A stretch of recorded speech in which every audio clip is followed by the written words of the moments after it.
Alright, we have a 2004 Mustang GT, and what we're working on today is this rear half axle, and we had a squeaking problem that we just couldn't get rid of. Everything had been replaced, the brakes and everything, and rotors, and it just kept squeaking. We finally figured out this thing was warped just enough to be causing this squeak. So right now we're replacing this right here.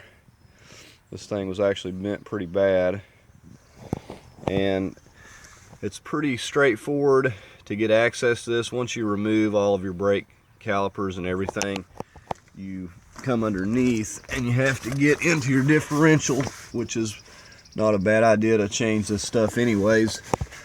And in here you're gonna find that there's a bolt that goes right there. Let me show you what this looks like. It's just a little pin that goes into there, and then there's a bigger pin that goes into this hole here in the center that you can see right there, and that just holds your axles. It puts force pushing those out, and then there's a little C-clip that goes right back in there and retains that half axle. And I've already removed it. It fell down into that oil there. I'll show you. So basically the little clip just slides right around that and just holds that. So that was what was causing all the squeaking issue on this. So if you're having that sort of problem, you'll want to jack the rear of your vehicle up and carefully, have someone put it in gear and watch your wheels and see if you've got one wobbling, really bad, and that could be your issue. So I'm going to go ahead and work on right now. We're going to be popping out the old seal and the old bearing. We have to have a puller for that. Okay, we're back here with the 2004 Mustang GT, and I've just been cleaning up the surface real good with a little bit of brake cleaner and stuff, getting all that old silicone off. And I'm going to be using a paper gasket that I got. So I've already cleaned this surface. Now for this I used a wire wheel and my drill. Clean that off really good. And I spend probably about an hour cleaning that old silicone off, and that's why I like to use these gaskets. And since I've got a paper gasket, I'm just going to be putting a thin film of grease around this. Now, like I said, you'll get a lot of different opinions. You can use what you want, it's yours, but it'll seal it with a thin layer of grease on both sides. And then the next time I have to change this fluid and deal with it, it'll come right off without having to do all that cleaning that took me an hour scraping and cleaning that old silicone off of everything. So that's where we're at this point, and already had put the bearing and the new seal on. I ran into an issue. If you get an aftermarket axle, it doesn't come with these the wheel studs in it, and the ones they had in the box were not even close to being the right size. So what I've determined is I'm going to have to use the old ones, take them off of the axle and drive them in, and I'll do a follow-up video for what I'm doing there. But yeah, the new wheel studs that come with the aftermarket, if you get one of these, they're not even close to being the right size and won't work. So anyways, I'll just follow up when I start putting the wheel studs in.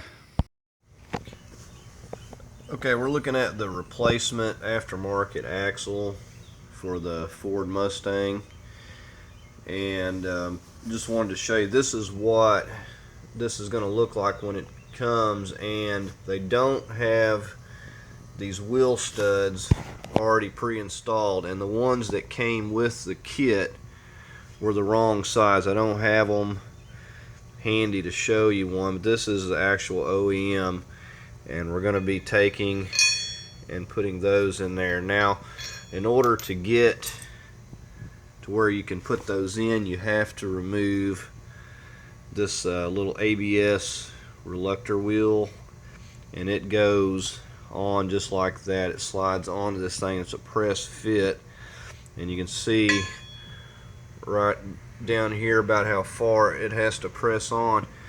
So we had to heat that up with the torch a little bit, and just took my crowbar and just kind of went around it and worked my way around prying a little bit. Just used my little heat.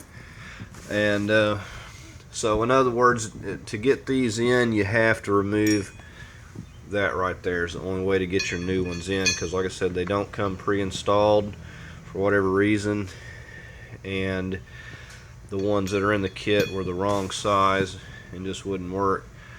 So right now I'm going to work on getting some washers on here and a nut and just pulling this into place, and follow up. Okay, we're back here with a 2004 Mustang GT, and on this replacement axle, I actually had to take this to the machine shop to get these wheel studs pressed in. They were just so tight. There was no way to pull them through. So if you get one of these, it's possible you may have to do the same thing.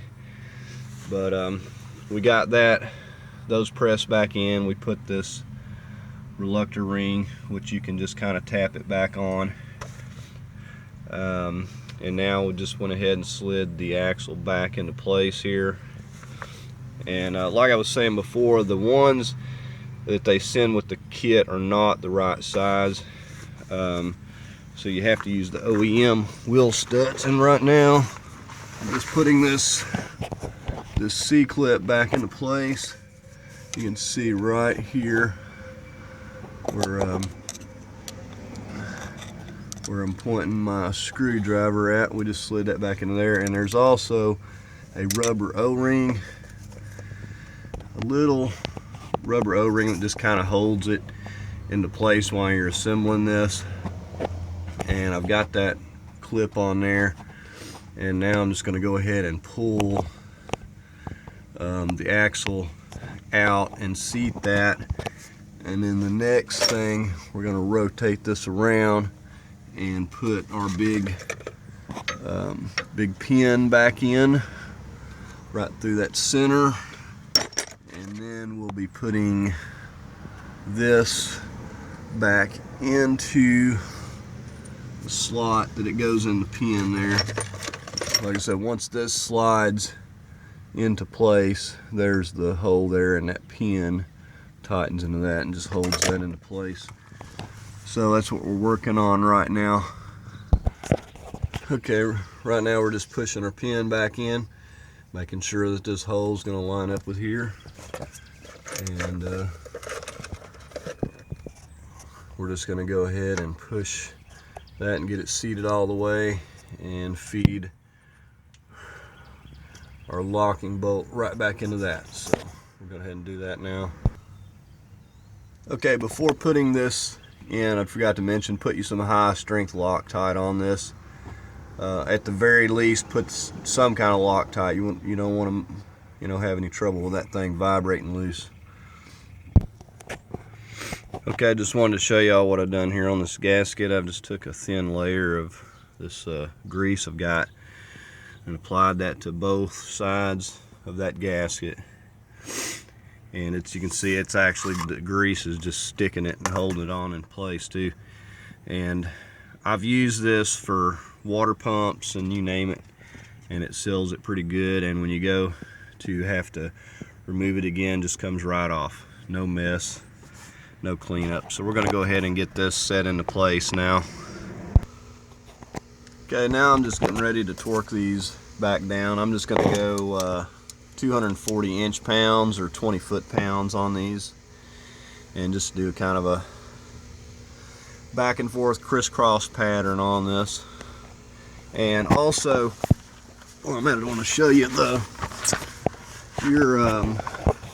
your your feel is right back there. That's that little threaded thing that you're looking at right there.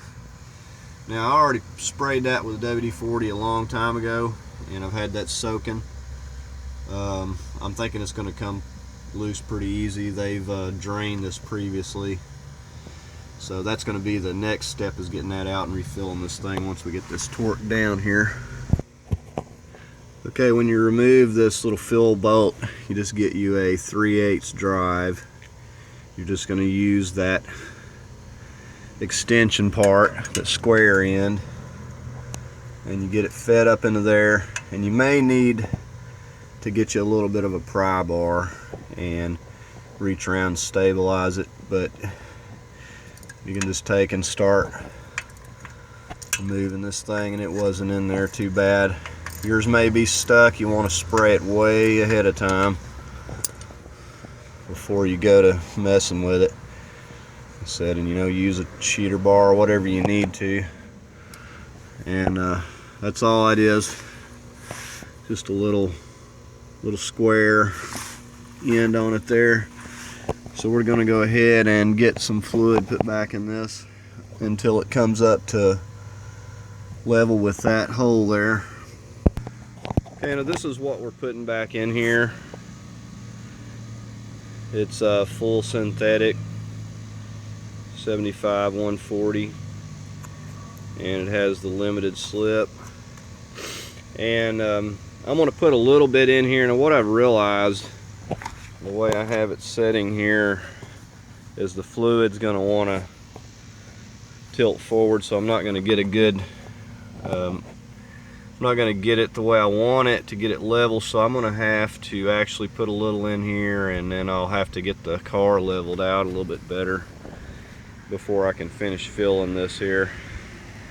So I'm just going to go ahead and put in a little bit and go ahead and get my wheel and all my brake components back on from here, and then I'm going to actually move the car and get it up on some ramps in the front, get it a little bit more level, and then I'll go ahead and finish filling the rest of that all the way.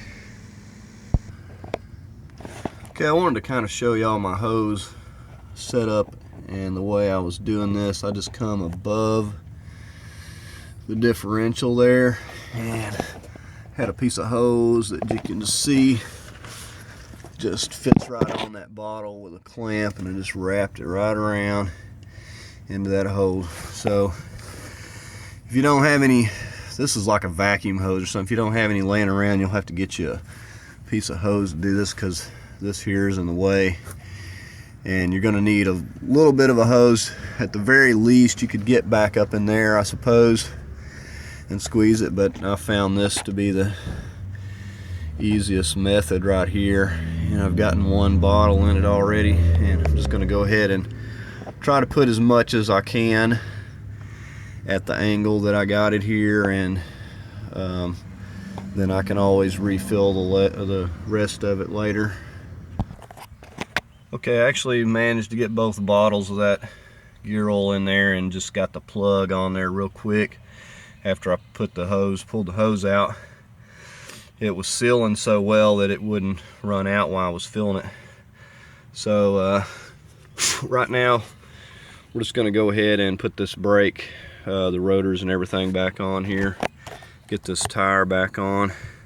Okay, so I got the wheel and everything back together, and I had run it with it in gear, and everything was running nice and true. And before, you could see it from back here, and it was wobbling just really bad from side to side, and that was causing the brakes and everything to squeak. And I'll show you, this is the gasket that I put the grease on. As you can see, it's not leaking or dripping, and that works pretty well. So we're all finished up here, and we're just gonna take it down the road for a test drive now.